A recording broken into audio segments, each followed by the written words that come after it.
Good morning, all of you. How are you? Are you fine? Okay. Are you able to see? Are you able to see? Okay.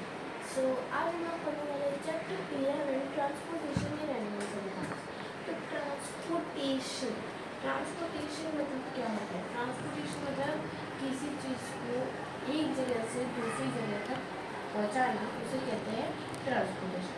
Transportation तो हमने सुना होगा हमारे human life में अलग अलग तरह के ट्रांसपोर्टेशन होते हैं, जैसे एयर ट्रांसपोर्ट और land transport and sea transport. तो ये तीन तरह के होते हैं, जिसमें एक एग्जांपल हम लेंगे एरोप्लेन का, दूसरा एग्जांपल हम लेंगे कार का, तीसरा एग्जांपल लेंगे हम सी में बोट। ठीक है, तो इस टाइप के बहुत सारे ट्रांसपोर्टेशन होते हैं हमारे। तो जैसे एयर में हम लेते हैं एरोप्लेन और लैंड पे हम लेते हैं कार और सी में हम लेते हैं बोट या फिर शिप का। तो उस टाइप से हम अपने बॉडी में, यानी कि हमारे जो इंटरनल पार्ट्स हैं उसके अंदर भी हम ट्रांसपोर्टेशन करते हैं। तो आज हम एनिमल और प्लांट्स में जो ट्रांसपोर्टेशन है वो देखें। तो फर्स्ट आपने निकाला अपना चैप्टर नंबर 11, जो कि है पेज नंबर 121 पे। ठीक है, तो you have learned earlier that all organisms need food, water and oxygen for survival. They need to transport all these to various parts of their body. Further, animals need to transport waste to parts from where they can be removed. Have you wondered how all this is achieved? Look at figure 11.1. तो 11.1 आपको दिख रहा होगा। 11.1 में क्या है? Circulatory system है। तो उसके अंदर क्या क्या दिख रहा है? उसके अंदर दिख रहा है हमारा हार्ट, वेन, आर्टरी। अब देखो आर्टरी क्या होता है, वेन क्या होता है, हार्ट क्या होता है। हार्ट तो हमको पता ही होगा। तो वेन और आर्टरी दो अलग अलग टाइप के ब्लड ट्यूब्स होते हैं, जो कि जिसमें से ब्लड फ्लो आउट होता है। तो इसके बारे में हम आगे थोड़ा रिसर्च मारेंगे, पढ़ेंगे। चलो आगे देखते हैं। Do you see the heart and the blood vessels? तो आपको हार्ट और ब्लड वेसल्स दिख रहा है। They function to transport substances and together form the circulatory system. और ये जो तीन टाइप के मैंने आपको ये नाम बताया, ये तीन मिल के सर्कुलेटरी सिस्टम बताते हैं। कौन से? एक है हमारा हार्ट है, वेन है और आर्टरी है। ये तीनों मिलके क्या बनाते हैं? तीनों मिलके बनाते हैं सर्कुलेटरी सिस्टम। अब ये सर्कुलेटरी मतलब क्या होता है? सर्कुलेटरी मतलब होता है किसी चीज़ का ट्रांसपोर्टेशन। सर्कुलेटरी सिस्टम, ठीक है, को नीचे दिख रहा होगा 11.1 में सर्कुलेटरी सिस्टम। तो ब्लड, सर्कुलेटरी सिस्टम में हमारा सबसे पहला आता है ब्लड। आपने सुना होगा ब्लड मतलब क्या होता है? ये ब्लड मतलब होता है खून, गुजराती में लोही। तो ये जो ब्लड होता है ये अलग अलग टाइप का होता है, जो कि वेन और आर्टरी में प्रेजेंट होता है। दोनों ही अलग होते हैं। ठीक है, जिसको हार्ट पंप करता है वो ब्लड होता है, जिसको वेन भेजता है वो भी ब्लड होता है, जिसको आर्टरी लेती है वो भी ब्लड होता है। तो चलो ब्लड के बारे में पढ़ते हैं। What happens when you get a cut on your body? अगर आपके बॉडी में कोई कट आता है तो क्या होता है? Yes, easy. मतलब जो ब्लड होता है वो बाहर निकलता है, मतलब blood flows out. But what is blood? Blood क्या? Blood is a fluid. Fluid मतलब लिक्विड टाइप का, which flows in blood vessels. It transports substance like digested food from the small intestine to the other parts of the body. मतलब ये blood क्या होता है, blood का क्या काम क्या होता है, तो blood, what is blood? Blood is a fluid which is used to transport food and other nutrients to all parts of our body. It carries oxygen from lungs to the cells of the body. तो lungs आप देखते हो, आपने सुना होगा lungs. तो ये जो lungs होता है, मतलब ये जो blood होता है, वो lungs को मतलब लंग्स से जो ऑक्सीजन होता है, मतलब जो हम इनहेल करते हैं, इसमें जो हमारी ऑक्सीजन आती है वो कहाँ आती है, लंग्स में आती है. तो ये जो लंग्स से ब्लड लेता है ऑक्सीजन और वो पास करता है all parts of the body. ठीक है. ऑल पासिंग जैसे ऑल सेल, मतलब एक एक परम अणु या अणु को ये पास आउट करता है. क्या पास आउट करता है? ऑक्सीजन पास आउट करता है. कौन? Blood. It transports waste from removal from the body. It also transports waste, मतलब ये वेस्ट जो होता है, जो कि हम एनस या रेक्टम के थ्रू निकालते हैं, तो ये जो वेस्ट होता है ये भी कहाँ से आता है? ये भी ब्लड से आता है, जो कि ब्लड ट्रांसपोर्ट करता है. इसके बाद how does the blood carry various substances. तो जो ब्लड होता है वो कैसे इतने सारे सब्सटेंसेस मतलब कैरी कर लेता है. Blood is composed of fluid called plasma. तो मैंने आपको बताया था ब्लड मतलब फ्लूइड यानी कोई लिक्विड. तो लिक्विड कौन सा? अब आप पूछोगे मैम ये फ्लूइड कौन सा फ्लूइड है? सो यस, फ्लूइड ऐसा फ्लूइड होता है ब्लड में जिसे प्लाज्मा कहते हैं, in which different types of cells are suspended. ठीक है. तो बहुत सारे अलग अलग टाइप के सेल्स होते हैं, वो उसमें पैक्ड होते हैं. इसके बाद हमारी ये पहेली पूछती है why is the colour of blood red. ठीक है. तो इसका आंसर देखते हैं. Why is the blood red. Next page खोलते चलो फटाफट. ब्लड मतलब क्या? One type of cells are red blood cells. एक टाइप होता है ब्लड का, क्या होता है? RBC यानी कि red blood cells which contain red pigment. एक रेड कलर का, जैसे आपने देखा होगा प्लांट्स में जो ग्रीन कलर का पिगमेंट होता है, जो कि कौन सा होता है? यस, क्लोरोफिल होता है. सेम रेड ब्लड सेल्स में रेड कलर का पिगमेंट होता है, इस वजह से वो रेड दिखता है. कौन सा पिगमेंट होता है? हेमोग्लोबिन. तो ये जो haemoglobin binds with oxygen and transport its to all parts of body and ultimately to all the cells. हमारे जो बॉडी के अंदर जो सेल्स होती है, हर एक सेल्स उसको ये ऑक्सीजन पास करवाता है. It will be very difficult to provide oxygen efficiently to all the cells of the body without hemoglobin. अगर हम हेमोग्लोबिन का यूज़ ना करें, अगर हमारी बॉडी में हेमोग्लोबिन ना हो, तो ये बहुत बहुत बहुत ही ज़्यादा डिफ़िकल्ट होगा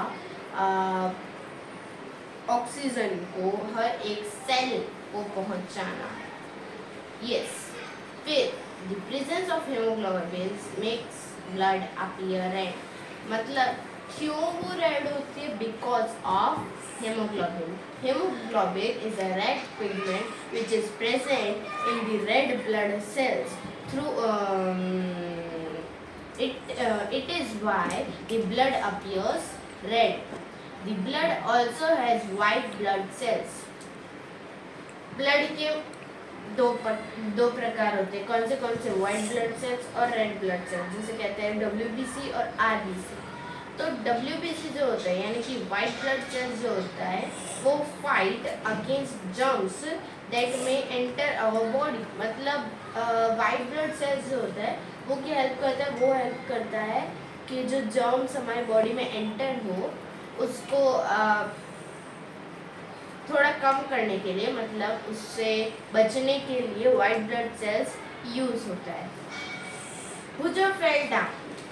यहाँ पे हमारे दो छोटे छोटे बच्चे जिसको हमेशा प्रॉब्लम ही प्रॉब्लम दिखाई देती है, तो वो हमसे इतनी सारी पहेलियाँ और भुजो पूछते हैं। ठीक है, इस बार क्या होता है, भुजो fell down while playing a game and his knee got injured। आप देखो, आप खेलते होगे, आपको लगती है, फिर उसमें से ब्लड आता है ना। Blood was coming out from the cut. After some time, he noticed that bleeding has stopped and a dark red clot has been plugged the cut। अब देखो, आप गिरते हो, आपको चोट आती है, तो क्या होता है, तो यस, तो थोड़ी दिनों बाद उस पर क्या होता है, डार्क रेड कलर का क्लॉट आ जाता है। वो जो क्लॉट होता है वो ब्लड को स्टॉप कर देता है फ्लो आउट होना। ठीक है, तो ये जो फ्लो होता है वो कैसे रुकता है, because of the white blood cells. The clot is form because of the presence of another type of cells in the blood called platelets. अब जो वाइट ब्लड सेल्स होती है वो जर्म्स को बाहर निकालती है, और जो प्लेटलेट्स होता है वो क्या हेल्प करता है, वो कहीं भी चोट आ जाती है तो वहाँ पे जो डार्क रेड क्लॉट आ जाता है, वो उसको क्या कहते हैं, उसको प्लेटलेट्स बोलते हैं, क्योंकि वो एक टाइप ऑफ सेल होता है जो कि ब्लड के अंदर प्रेजेंट होता है, जो कि इसी काम जो इसी काम में हेल्प करता है। इसके बाद हमारा second topic, blood vessels. There are different types of blood vessels in our body. You know that during inhalation, a fresh supply of oxygen fills the lungs. Oxygen has to be transported to the rest of the body. Also, the blood picks up the waste materials, including carbon dioxide from the cells. This blood has to go back to the heart for transport to the lungs for the removal of carbon dioxide. As you have learned in chapter 10, तो chapter 10 हमने पढ़ा था, उसके अंदर था respiration organism. So two types of blood vessels, arteries and veins, are present in the body. मैंने आपको बताया आर्टरी और वेन, ये दो टाइप के ब्लड वेसल्स होते हैं। Arteries carry oxygen rich blood. Arteries में क्या होता है, ऑक्सीजन वाला ब्लड होता है, जो कि हर एक सेल को ऑक्सीजन पहुंचाता है। कहाँ से, यस, लंग्स से। ना ना ना ना ना, ये ऑक्सीजन रिच ब्लड कहाँ से पहुँचाता है, ये पहुँचाता है हार्ट से। यस, ये पहुँचाता है हार्ट से to all parts of our body. Since the blood flow is rapid and at the high pressure, the arteries have thick elastic wall. तो arteries जो होती है उनकी thick walls होती है, जो कि elastic भी होती है। Let us perform an activity to study the flow of the blood through arteries। तो यहाँ पे एक एक्टिविटी दी है जिसमें आपको क्या करना है, जिसमें आपकी जो रिस्ट होती है उसके अंदर आपको ऐसे दो फिंगर्स रखनी है, जिससे आपको ब्लड प्रेशर पता लगेगा।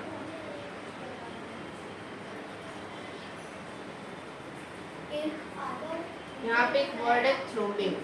थ्रोबिंग मतलब क्या होता है, यस, थ्रोबिंग मतलब होता है धक जो दिल की धड़कनें होती है उसे कहते हैं throbbing. This throbbing is called the pulse throbbing. ये जो थ्रोबिंग होती है उसे क्या कहते हैं, पल्स वाली चक्कर। And it is due to the blood flowing in the arteries. ये क्यों होता है, due to the blood flowing in the arteries. Artery में जो ब्लड फ्लो होता है, इस वजह से पल्स जो है वो हमें पता लगता है, मतलब हमें फील होता है। Count the number of pulse beats in 1 minute. Count the number of pulse beats मतलब अब आप आप पल्स की चॉकलेट खाओ, 1 मिनट में कितनी खा जाओगे वो गिनो, ठीक है। The number of beats per minute is called the pulse rate. Pulse की रेट कितनी है? 1 रुपया। तो वो हो गया हमारे pulse rate. A resting person usually has a pulse rate.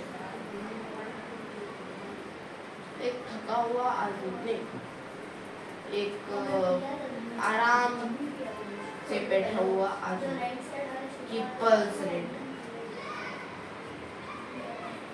थके हुए आदमी अगर पल्स रेट खाता है तो वो 72 to 80 खा जाता है।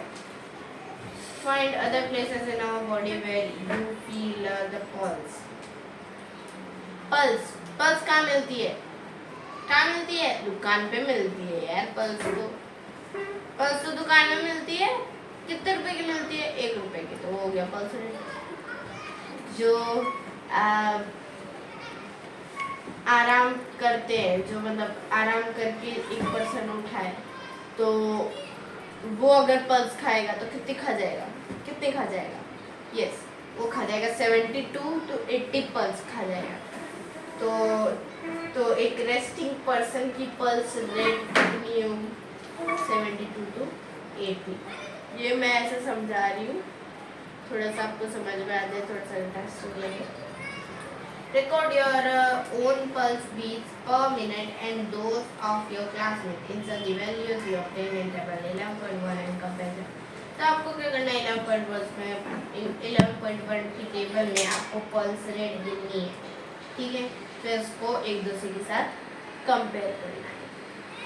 Veins are the vessels which carry carbon dioxide rich blood. Veins जो होती है वो क्या करती है? Carbon dioxide rich blood carry करती है। जो आर्टरी थी वो क्या कैरी करती थी? यस, वो कैरी करती थी ऑक्सीजन रिच ब्लड। जो कहाँ से लेते थे? हार्ट से लेते, वो पूरे और पार्ट ऑफ बॉडी तक पहुँचाती थी। अब ये जो वीन है, ये वीन क्या करती है? ये वीन जो है carbon dioxide rich blood carry करती है, ठीक है? तो carbon dioxide rich blood carry करके थोड़ी सी स्पेलिंग करते हैं।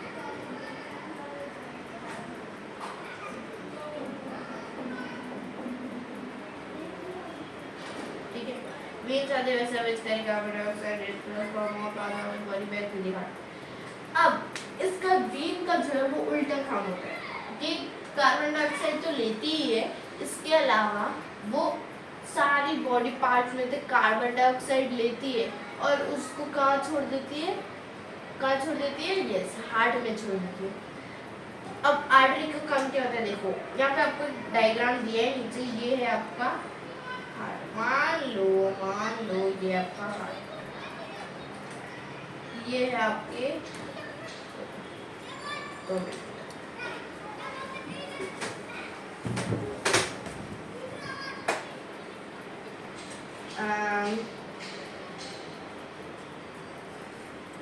ये है आपका हार्ट, ये है आपके लंग्स, ठीक है? अब क्या होता है? अब होती है ये क्या है? ये है कैपिलरीज। पर आप रोता हुआ छल्ला क्यों बना रहे हो? आप रोता हुआ छल्ला क्यों बना रहे हो? हाँ, तो ये है डॉक्टर किट। ड्राइंग पे मत जाना, थोड़े मेरे पास ही होंगे। तो ये है हमारी कैपिलरीज, ये है हमारा हार्ट, ये हमारे लंग्स तो आपको पता ही होगा। ये है आपकी आर्टरी, ये है आपकी वीन। ऊपर वाले की बात कर रही, नीचे ये है आपकी आर्टरी और ये है आपकी वीन। ये आर्टरी इधर जाती है और ये वीन ऊपर जाती है।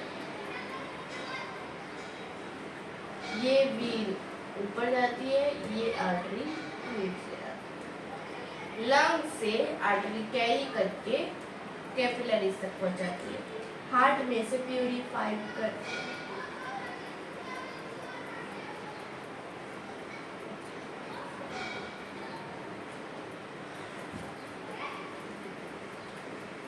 ठीक है, तो ये आर्टरी क्या करती है, ये आर्टरी क्या हार्ट से हर एक सेल, ये सेल मान लो, सेल तक पहुंच जाती है लंग्स से। ठीक है, अब ये जो वीन होती है ये कहाँ पहुंच जाती है, ये जो है हर एक सेल से ये वीन जो है कार्बन डाइऑक्साइड रिच ब्लड लेके जाती है और कहाँ पहुंच जाती है, ये पहुंच जाती है लंग्स तक। ठीक है, तो ये आपको समझ में आ गया होगा।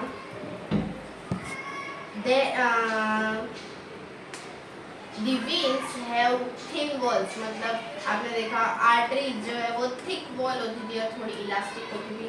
वीन ना इलास्टिक होती है ना ही थिक होती है, ये होती है एकदम thin. There are valves present in the veins which allow blood to flow only towards the heart. Vein में क्या होता है, एक वॉल्व होता है, एक तो क्या मतलब वॉल्व होता है जो अलाउ करता है क्या, ब्लड को क्या अलाउ करता है कि वो हार्ट तक पहुंचे, सिर्फ हार्ट तक ही पहुंचे और कहीं ना पहुंचे।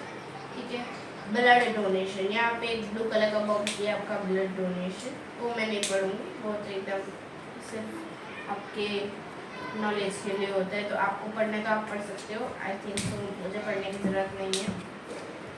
मुझे क्या बोलता है, I am confuse, I have learn that N artery always carries oxygen rich blood. हैं, आर्टरी सिर्फ ऑक्सीजन रिच ब्लड लेती है, उसमें कार्बन डाइऑक्साइड नहीं हो सकता। पहले explain that the pulmonary artery, ये होती है pulmonary artery, pulmonary artery carries blood from the heart, so it is an artery and not a vein. It carries carbon dioxide rich blood. vein जो है carbon dioxide rich blood लेता है to the lungs तक पहुंचाता है, ये देखो lungs तक पहुंचा रहा है। और pulmonary vein carries oxygen rich blood from the lungs to the heart, ठीक है, ये हो गया आपका। Refer to figure 11.3. Do you see the arteries divide into small vessels? On reaching the tissue, they divide further into extremely thin tubes. Extremely thin tubes called capillaries. ठीक है, समझ में आ गया? The capillaries join to form veins which empty to the heart. ये आपका heart है, ये आपके दोनों लंग्स है, ये आपकी कैपिलरी है, ये आपकी आर्टरी वेन। समझ में आ गया? अगले पेज पे आपका हार्ट है, लेकिन उससे पहले आपका हार्ट को आपको पढ़ना पड़ेगा, तो हार्ट हम पढ़ेंगे नेक्स्ट।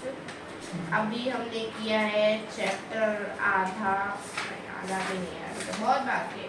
तो यस, हम पढ़ेंगे इसको 2 से 3 लेक्चर में ये फिनिश हो जाएगा। इसके बाद हम नेक्स्ट चैप्टर पढ़ेंगे। तो यस, हमने 10 चैप्टर फिनिश करके आज 11 चैप्टर पढ़ा है। तो कैसा लगा आपको? बढ़िया लगा होगा। तो आज के लिए बस इतना ही, मिलते हैं नेक्स्ट क्लास में, तब तक के लिए bye bye, see you, Tata.